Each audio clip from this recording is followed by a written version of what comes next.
وہ موسیٰ علیہ السلام کے زمانے کا بڑا ایک واقعہ بڑا مشہور ہے کہ جناب موسیٰ علیہ السلام نے جب فرعون آیا تھا موسیٰ علیہ السلام کے پیچھے اور دریا کے قریب آ کے پورا ایک واقعہ میرے اللہ نے قرآن پاک میں ذکر کیا کہ موسیٰ علیہ السلام اللہ کے حکم سے دریا کو پار کر گئے، فرعون اور اس کا لشکر دریا کے اندر اسی راستے پر آیا تو سارا غرق ہو گیا۔ ایک بندہ ایسا تھا کہ اس پورے قافلے کے اندر جو فرعون کے ماننے والوں کا تھا وہ ایک بندہ بچ گیا۔ وہ بندہ کون تھا؟ ایسا بندہ تھا جو اپنی محفلوں میں مذاق اڑانے کے لیے، صرف مذاق ایمان نہیں لایا تھا، مذاق اڑانے کے لیے اس نے اپنا چہرہ موسیٰ علیہ السلام جیسا بنایا، داڑھی موسیٰ علیہ السلام جیسی رکھی، امامہ اپنے سر پہ موسیٰ علیہ السلام جیسا رکھتا، ہاتھ کے اندر عصا موسیٰ علیہ السلام جیسا رکھتا، لوگوں کو ہنساتا، مذاق اڑاتا۔ جب فرعون اور اس کے ماننے والوں کا پورا لشکر تباہ و برباد ہو گیا، غرق ہو گیا نا، یہ ایک بندہ بچ گیا۔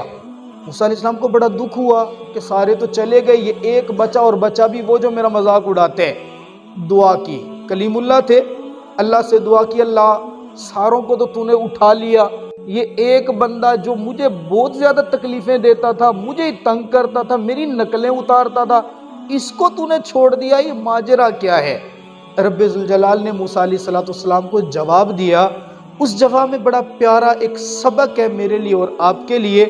اللہ رب العزت نے فرمایا، موسیٰ مانتا ہوں یہ تجھے تکلیف دیتا تھا، میں جانتا ہوں یہ تیری نقلیں اتارتا تھا، میں سمجھتا ہوں یہ تیرا مذاق اڑاتا تھا، لیکن کیا کروں، غیرت تو میرے اندر بھی ہے نا۔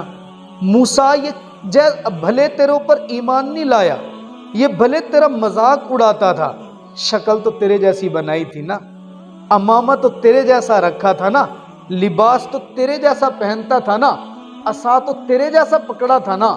موسیٰ میری غیرت نے گوارا نہیں کیا کہ جو میرے کلیم جیسی شکل و شباہت بناتا ہو میں اس کو اپنے قہر اور عذاب میں مبتلا کروں، میری غیرت گوارا نہیں کر رہی۔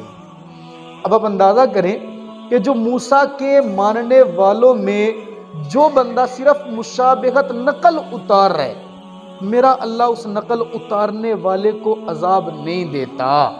آپ اور میں اگر پیارے حبیب صلی اللہ تعالیٰ علیہ وسلم کی صرف نقل